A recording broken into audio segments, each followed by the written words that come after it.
Shalom saudara. Nah, yuk kita sama-sama buka di Kejadian 3 ayat 15 saudara. Kita pernah bahas ini ya, cuman kita bahas waktu itu lebih umum ya. Oke, kalau sudah dapat, saya akan bacakan ya untuk kita semuanya. Aku akan mengadakan permusuhan antara engkau dan perempuan ini, antara keturunanmu dan keturunannya. Keturunannya akan meremukkan kepalamu, dan engkau akan meremukkan tumitnya. Saudara, ini waktu ular dihukum ya. Waktu ular dihukum, dikutuk sama Tuhan. Nah, kutukan ini sifatnya pasti saudara. Jadi ular itu gak mungkin, atau setan itu gak mungkin diselamatkan lagi. Setan pasti dihukum. Setan pasti kalah. Jadi ini sudah final. Jadi apa yang Tuhan katakan di sini itu sifatnya sudah final. Bahwa setan itu gak mungkin dia dikasih kesempatan untuk bertobat lagi. Makanya jangan percaya kalau ada orang ngomong setan bisa dikasih kesempatan untuk bertobat, gitu ya. Saudara, aku akan mengadakan permusuhan antara engkau dan perempuan ini. Ya, pertama tuh sifatnya lebih umum. Tapi kemudian begitu masuk antara keturunanmu dan keturunannya. Nah, sifatnya tuh jadi lebih personal, gitu ya. Sifatnya tuh jadi lebih personal penekanannya itu. Nah, inilah yang dibilang ini proto-evangelium. Proto-evangelium itu apa? Inilah kabar baik yang pertama kali. Inilah kabar baik yang sifatnya tuh pengharapan. Pengharapan apa? Yang dideklarasikan sama Tuhan. Ini pengharapan yang terjadi di tengah kutuk. Jadi ini sudah dihukum ini ya saudara ya. Ini sudah dihukum ini semuanya nih. Dihukum sama Tuhan, manusia pasti mengalami kebinasaan. Iblis juga yang pertama-tama ini malah dia dihukum ya. Dia akan mengalami rasa malu dan sebagainya. Yang itu menunjukkan kekalahannya. Nah, di tengah-tengah penghukuman itu Tuhan menunjukkan ada satu berita sukacita. Ini yang pertama kali. Kabar baik yang pertama kali. Dibilang ini Injil yang pertama kali Tuhan kasih, proto-evangelium. Ya, itu ada harapan. Nah, saat Tuhan mengucapkan ini sifatnya pasti. Ini adalah satu berita keselamatan saudara. Artinya apa? Keselamatannya itu sudah selesai, gitu ya. Sudah direncanakan sama Tuhan. Bahkan di depan itu sudah selesai sifatnya. Ini perfect, sudah selesai. Nah saudara ya, di perjanjian baru ini menunjuk kepada apa? Menunjuk kepada Kristus. Kristus yang menang atas iblis. Saudara, saya ingin masuk langsung di benih. Ya, aku akan mengadakan permusuhan antara engkau dan perempuan ini, antara keturunanmu dan keturunannya. Keturunan ini benih, saudara. Benih itu zera. Zera itu apa? Nah, zera ini bergantung konteks ya. Tapi konteksnya dalam kisah ini. Jadi gini, zera ini konteksnya itu menentukan maknanya. Dia tunggal atau bermakna plural gitu ya. Bermakna ini banyak gitu. Nah, tapi di sini saudara kita akan menemukan ini motifnya itu motif tunggal. Jadi Zera ini keturunan, tapi keturunan yang sifatnya itu tunggal. Nah, kenapa? Karena dalam perjanjian lama, dalam konteks ini saudara, motif keturunannya ini seperti motif ini saudara, motif garis keturunannya raja. Jadi kalau kita lihat di dalam Alkitab ngomong soal Zera, soal benih ini, itu yang dimaksud adalah garis keturunannya raja. Artinya apa? Ada satu individu yang akan muncul, ya. Ini satu individu yang pasti akan muncul. Ini individu yang apa? Individu yang membebaskan ini, yang akan muncul, yang pasti akan mengalahkan ular. Ya. Jadi ini sebenarnya menunjuk kepada satu penaklukan yang sifatnya itu sudah pasti. Penaklukan yang sifatnya itu definitif gitu ya. Jadi ini bukan apa, keturunan ini bukan ngomong soal orang banyak nanti itu bisa menang melawan iblis gitu, bukan. Tapi ada satu keturunan di sini, satu orang dari garis keturunan raja gitu ya. Garis keturunan raja, dia nanti akan berperan sebagai Mesias. Dia nanti akan mengalahkan iblis. Nah, gitu. Jadi pesannya dari awal itu sudah jelas, saudara. Nanti pasti menang.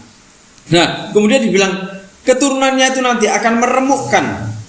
Keturunannya akan meremukkan kepalamu dan kau akan meremukkan tumitnya. Ini sama-sama meremukkan. Meremukkan ini menghancurkan.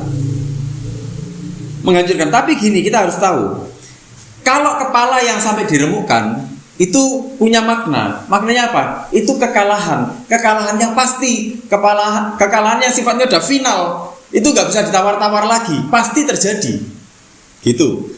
Nah, keturunan perempuan ini yang nanti jadi Mesias ini, yang dari keturunan yang dari garis raja ini, ya, itu akan menghancurkan kepala iblis. Artinya apa? Iblis pasti dihancurkan secara total oleh Mesias yang akan dilahirkan ini nanti. Tapi si setan ini, si iblis ini, itu juga akan menghancurkan kaki, tumit. Lu ini sama-sama menghancurkan, tapi yang satu menghancurkan kepala, yang satu menghancurkan tumit. Apa artinya? Tumit itu ngomong soal gini, itu ada luka, tapi bukan luka yang fatal. Itu bukan luka yang mematikan. Luka atau tumit yang diremukkan ini itu mengacu kepada ada penderitaan nanti. Gitu. Nah, jadi kita bisa lihat ya, sebenarnya kedatangan Yesus, saudara, bagaimana dia akan muncul sebagai Mesias, bagaimana dia nanti akan menderita untuk menebus dosa-dosa manusia, itu sebenarnya sudah ditunjukkan sejak dari awal, saudara. Jadi kekristenan itu indah sekali.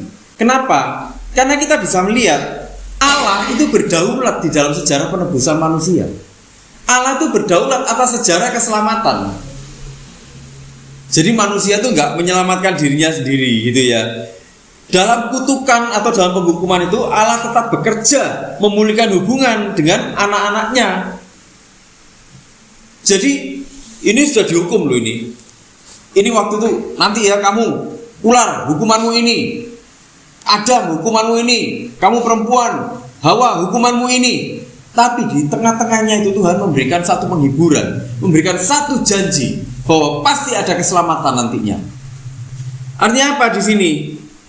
Allah tetap bekerja memulihkan anak-anaknya, memulihkan hubungan dengan anak-anaknya. Lebih jauh, Allah itu adalah inisiatif.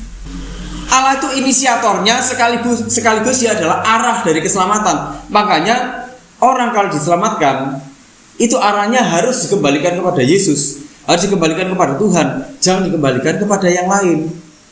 Lah kalau orang itu kan sering kan ngiming-ngiming, ayo ikut Tuhan, nanti diberkati, ya kan?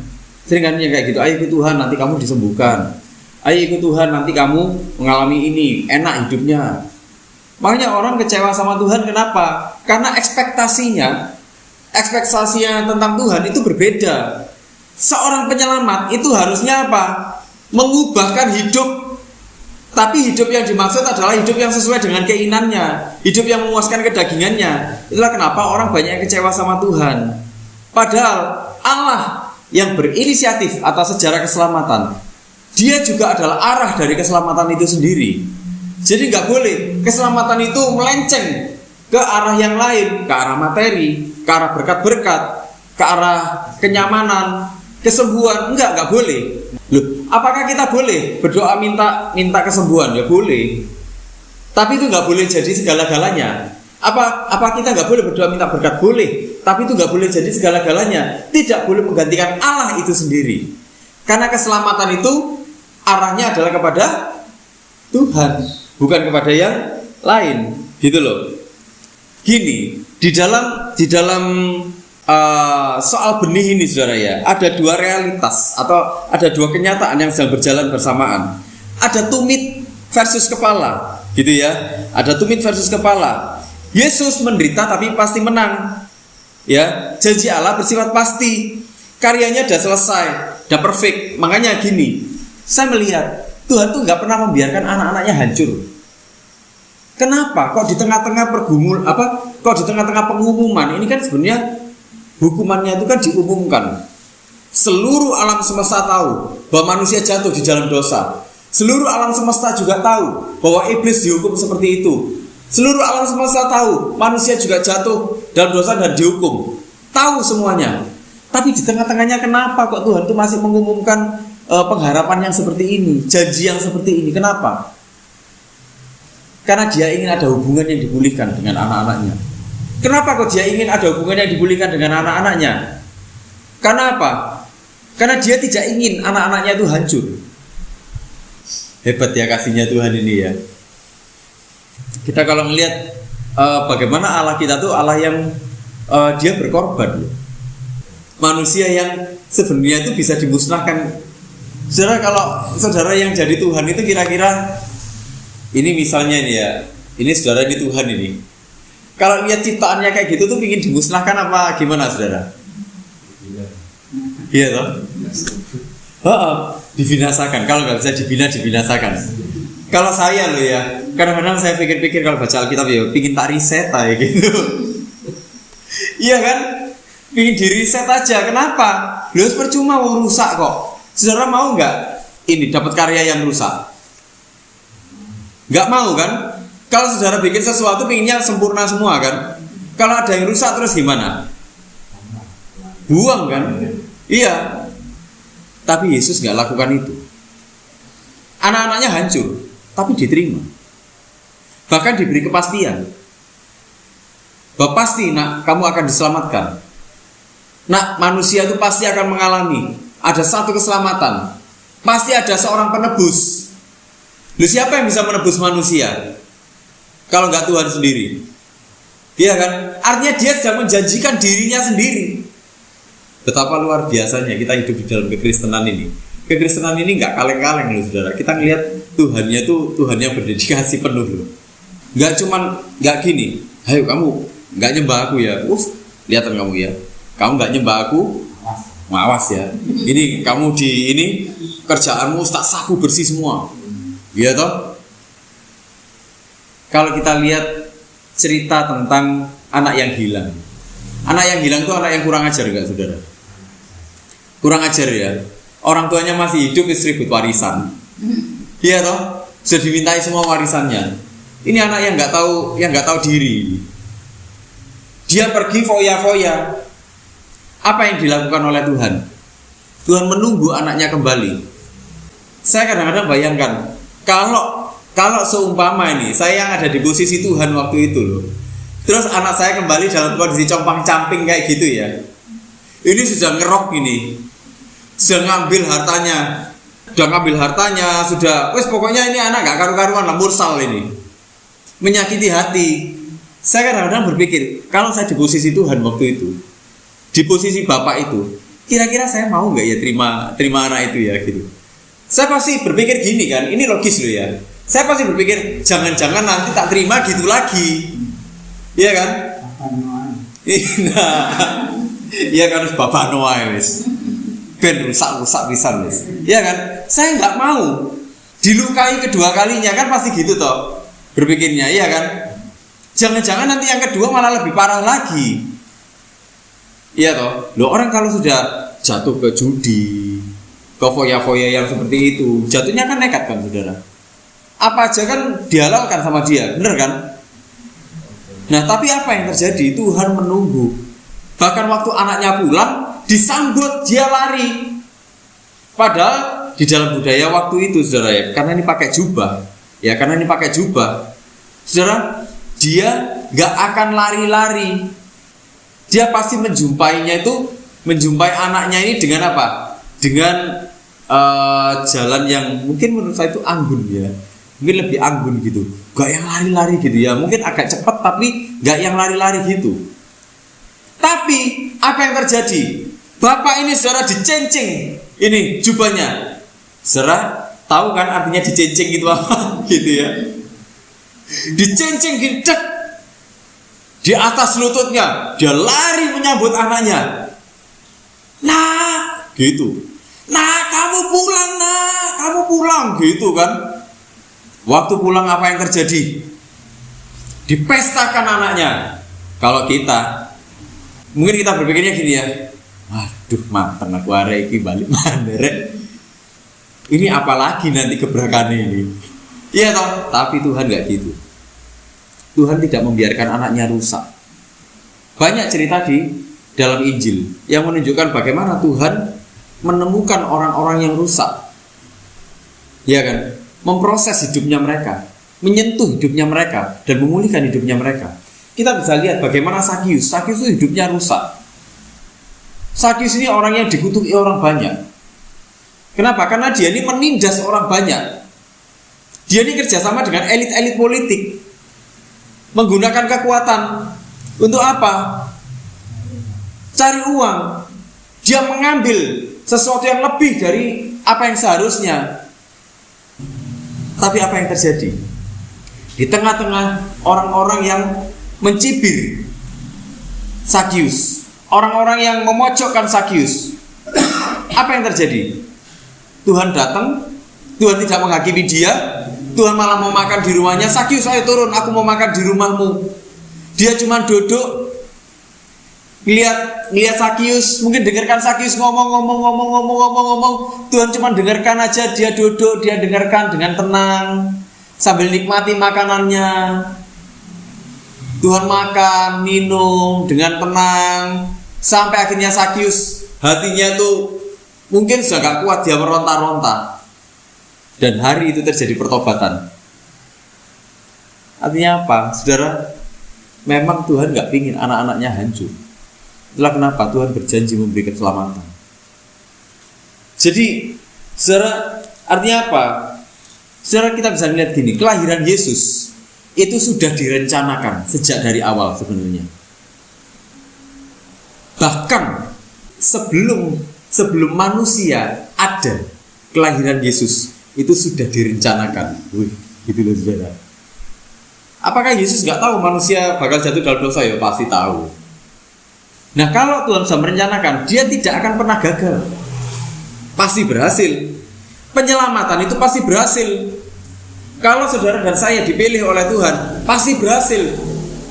Kita akan kembali menikmati Tuhan, menikmati hubungan yang seharusnya dengan Tuhan. Waktu kita menikmati hubungan yang seharusnya dengan Tuhan, apa yang terjadi? Kita akan menikmati kebahagiaan. Itulah kenapa saya ingin bilang, firman-Nya itu sempurna. Firman-Nya itu pasti tergenapi. Apa yang Tuhan janjikan, apa yang Tuhan firmankan kepada kita di Alkitab ini, apa yang Tuhan firmankan kepada kita, saudara? Tuhan kalau berjanji pasti akan digenapi. Tuhan bilang, ketahuilah aku menyertai kamu sampai akhir zaman. Ya kan? Dia bilang namanya itu Immanuel. Artinya apa? Tuhan beserta kita. Kalau Tuhan sudah ngomong Tuhan beserta kita, artinya apa? Tuhan pasti beserta kita. Bagaimanapun hancurnya keadaan kita, bagaimanapun sulitnya keadaan kita hari ini, Tuhan pasti beserta dengan kita. Apa yang terjadi selanjutnya, semuanya itu ada di dalam genggaman tangannya Tuhan. Kita tidak akan pernah dibiarkan sendiri. Berapapun berat hidup kita hari ini, waktu Tuhan bilang pencobaan yang kau alami itu tidak pernah melebihi kekuatanmu, artinya apa? Itu sungguh-sungguh tidak pernah melebihi kekuatan kita. Tuhan sudah mengukur semuanya. Nak, kamu masih kuat kok. Nak, ayo nak, gak apa-apa. Kamu masih kuat kok. Nah, itu loh saudara. Di situ ya. Jadi artinya apa, saudara? Saya ingin gini, saudara. Benih atau peristiwa Natal ini, datangnya Yesus Kristus, itu sudah dijanjikan dan sudah direncanakan. Dan itu pasti berhasil. Yesus bahkan sudah datang ke dunia. Dia melakukan apapun yang dijanjikannya, semua yang dijanjikannya. Itulah kenapa, saudara, setiap firman-Nya pasti tergenapi sempurna. Itulah kenapa kita jangan takut, kita jangan khawatir, kita jangan pernah gentar menghadapi kehidupan. Kita jangan pernah terintimidasi. Wes, Tuhan nggak sayang sama kamu, BE. Kenapa hidupku kok kayak gini-gini ya? Ayo. Tuhan kayaknya nggak sayang sama kamu. Enggak. Kalau Tuhan sudah bilang bahwa Dia mengasihi kita, artinya Dia sungguh-sungguh mengasihi kita, pasti firman-Nya digenapi. Dia bilang Dia menyertai kita, pasti kita disertai sampai kapanpun. Gitu ya, saudara ya. Karena begitu besar kasih Allah akan dunia ini, sehingga Dia mengaruniakan anaknya yang tunggal. Artinya apa? Dia memang benar-benar mengasihi kita. Saudara, saya ingin masuk lagi di Kejadian 3 ayat 15 segini. Kejadian 3 ayat 15 ini mengisyaratkan ada pertentangan dengan iblis di seluruh kisah Alkitab. Kalau di seluruh kisah Alkitab itu ada pertentangan dengan iblis, artinya apa? di sepanjang sejarah dunia itu isinya tentang pertentangan antara Allah dengan iblis. Ya, Yesus di sini ditunjukkan dengan sangat konsisten, bukan berdasarkan kepentingan sosial, politik, atau golongan religius tertentu. Nah, saudara, kita harus tahu di zaman Yesus waktu itu soal Mesias. Nah, ini soal Mesias nih ya. Di situ ada beberapa sekte, saudara, waktu itu. Salah satunya itu adalah sekte Zelot. Sekte Zelot ini isinya orang-orang kelas menengah ke bawah, orang-orang yang ekstrim, orang-orang yang nasionalis. Mereka anti dengan penjajahan. Mereka ingin lepas dari penjajahannya. Dulu penjajahannya Yunani, sekarang mereka ingin lepas dari penjajahannya Roma. Itulah kenapa dalam pandangannya mereka kepingin ada Mesias yang membebaskan mereka dari penjajahan orang-orang Roma. Nah, jadi saudara bisa mulai memahami ya di sini ya konteksnya. Kenapa kok orang-orang, kok bahkan ada murid-murid yang tanya, "Guru, nanti kalau kerajaanmu sudah berdiri, aku ya.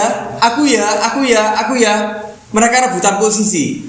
Jadi bisa ngerti konteksnya di sini ya. Kenapa? Karena orang-orang Zelot ya, pemberontak. Orang-orang ini adalah orang-orang yang dia ingin lepas dari penjajahannya Roma. Itulah kenapa mereka punya konsep Mesias sendiri. Konsep Mesias menurut mereka, Mesias itu harus memimpin dengan kekuatan militer. Ya, dia harus jadi raja, memimpin dengan kekuatan militer, melepaskan dari penjajahannya Roma, kemudian membangun satu kerajaan. Nah, itu ya. Makanya murid-murid waktu Yesus naik ke surga kan tanya, "Kapan kau akan mendirikan kerajaan?" Ya. Jadi di kalangan menengah ke bawah waktu itu memang ada konsep Mesias yang seperti ini. Kenapa? Karena ada sekte, ada golongan yang namanya golongan Zelot. Murid Yesus ada yang golongan Zelot, saudara. Siapa? Ada Simon orang Zelot, yang satunya lagi Yudas Iskariot. Yudas Iskariot memang nggak disebutkan langsung dia golongan orang Zelot, tapi namanya Iskariot itu dari kata sikari. Sikari itu belati kecil yang biasanya dipakai untuk melawan tentara Roma. Itulah kenapa Yudas Iskariot itu dicurigai dia adalah orang Zelot. Gitu. Makanya waktu dia ngelihat Yesus kok nggak memimpin pemberontakan. Loh, Yesus kok nggak memimpin kekuatan militer. Kenapa? Itulah kenapa mungkin dia kecewa. Nah, itu loh. Jadi saudara bisa ngerti ya di sini. Nah, saudara, itulah kenapa di masing-masing sekte ini, saudara, di masing-masing sekte itu masing-masing punya apa? Punya konsepnya sendiri, punya bayangannya sendiri, punya keinginannya sendiri. Mesias itu harus seperti apa? Nah, ini sebenarnya sama dengan keadaan kita hari-hari ini. Keadaan orang hari-hari ini, orang yang menentukan Tuhan harus seperti apa. Oh, kalau dia itu Tuhan, dia tuh harus jadi seperti ini loh. Kalau memang dia Tuhan, dia tuh harus memberi berkat, dia tuh harus menyembuhkan, dia tuh harus ngasih aku pemulihan, dia tuh harus ngenakno hidupku. Bapak kok gak sayang sama anaknya ada dalam masalah gini kok gak ditolong-tolong, kan gitu. Ya kan, banyak orang yang berpikir seperti itu. Itulah kenapa saudara, kalau orang berpikir tentang bahwa Tuhan itu harus sama dengan apa yang dia pikirkan, orang itu bakal berpikir tentang Tuhan yang gak karu-karuan. Nah, nanti ya lain kali kita belajar, saudara ya, bagaimana ternyata Alkitab itu melihat Yesus, itu melihat Tuhan, melihat Mesias semenjak dari perjanjian lama, itu bukan dari konsep apa yang mereka inginkan, tapi benar-benar dilihat dari apa yang kitab-kitab ini bicarakan. Makanya konsep Mesias menurut kekristenan itu sangat berbeda jauh dengan konsep Mesiasnya golongan-golongan yang ada waktu itu. Nah, itulah saudara ya. Di sini Yesus itu memenuhi seluruh yang namanya itu spektrumnya apa? Benih. Apa? Dari sisi moral. Dari sisi moral Yesus pasti mengalahkan setan. Ya. Yang kedua, dari sisi pengorbanan. Pengorbanan Yesus yang ada di dalam Yesaya 53, saudara, ayat 4 sampai 12, ya. Itu hanya cocok pada figur yang tidak memimpin militer. Terus figur yang dia menderita, mau mati demi umat, dan dia dibangkitkan. Gitu ya. Coba ya kita baca ya di Yesaya 53. Ini ya, Yesaya 53 ayat 4 sampai 12. Mungkin kita nggak baca semuanya ya. Tetapi sesungguhnya penyakit kita lah yang ditanggungnya, dan kesengsaraan kita yang dipikulnya. Padahal kita mengira dia kena tulah, dipukul dan ditindas Allah. Tapi dia tertikam oleh karena pemberontakan kita. Dia diremukkan oleh karena kejahatan kita. Ganjaran yang mendatangkan keselamatan bagi kita ditimpakan kepadanya. Dan oleh bilur-bilurnya kita menjadi sembuh. Kita sekalian sesat seperti domba, masing-masing kita mengambil jalannya sendiri. Tetapi Tuhan telah menimpakan kepadanya kejahatan kita sekalian. Dia dianiaya, tetapi dia membiarkan diri ditindas dan tidak membuka mulutnya, seperti anak domba yang dibawa ke pembantaian, dan seterusnya dan seterusnya. Menderita enggak? Kalau dibandingkan sama ini ya, orang Zelot tadi aja, yang kita tadi sempat bahas sepintas, orang Zelot, kira-kira beda enggak? Beda jauh ya.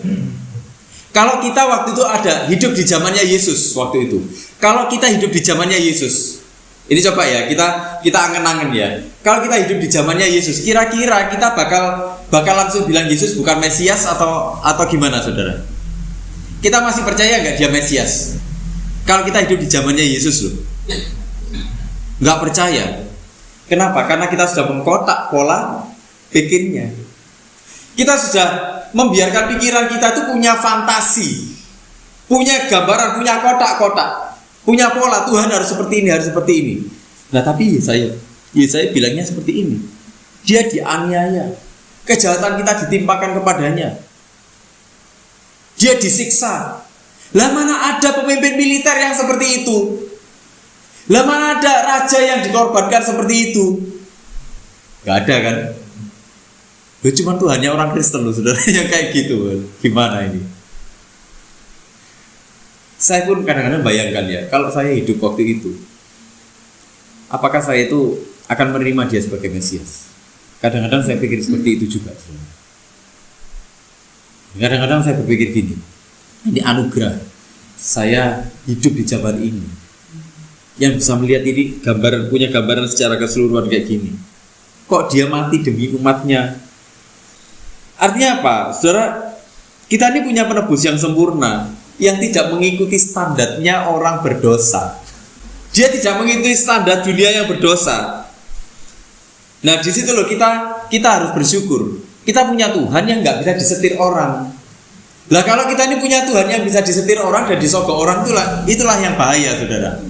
Kalau kita punya Mesias yang bisa kita atur sesuai dengan pola pikir kita punya Tuhan yang pelin-pelan. Lebih bahaya nggak, saudara? Dari situ saya mulai berpikir, iya ya, kalau Tuhan nggak bisa saya atur, nggak bisa tak tekuk gitu ya, saya justru harusnya bersyukur. Kenapa? Karena kalau Tuhan bisa saya atur, artinya orang lain juga bisa ngatur Tuhan. Mateng aku, kan gitu, saudara. Ini kira-kira kan siapa ini yang dalam tanda kutip paling dicintai Tuhan yang mana ini? Ya kan? Yang paling dicintai Tuhan yang menang kan? Bener gak?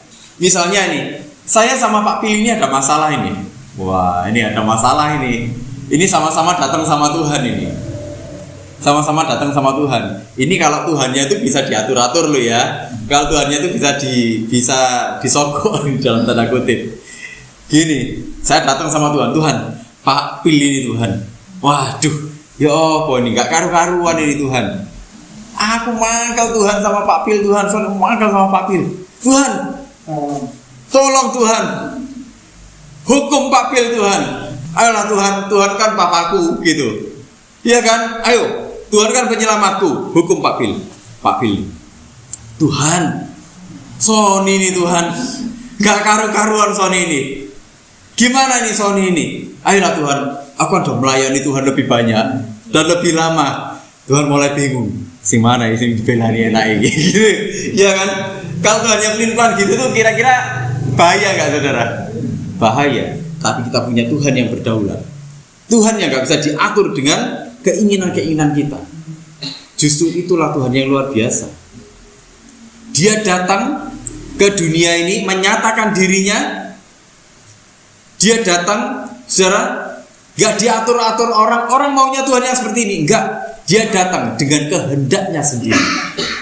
Artinya apa? Natal sedang menunjukkan kepada kita betapa dia Allah yang sungguh-sungguh berdaulat. Dia Allah yang gak akan pernah bisa kita atur.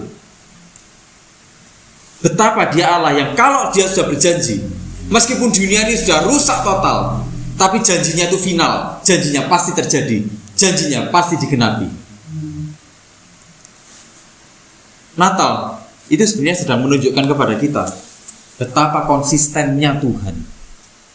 Konsisten apa? Konsisten dalam hal mengasihi kita. Itulah kenapa, saudara, ayo kita tetap punya pengharapan di dalam hidup ini. Dia benar-benar konsisten loh, saudara. Siapa sih yang mau menderita, saudara?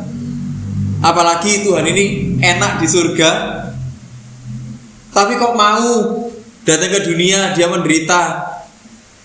Kita aja kalau ngelihat di dunia ini banyak yang nggak mau menderita kan, bahkan sampai menggadaikan imannya. Ya kan, kenapa? Karena nggak mau menderita. Penderitaan itu kan nggak enak toh, saudara. Tapi kenapa kok Tuhan itu mau menderita?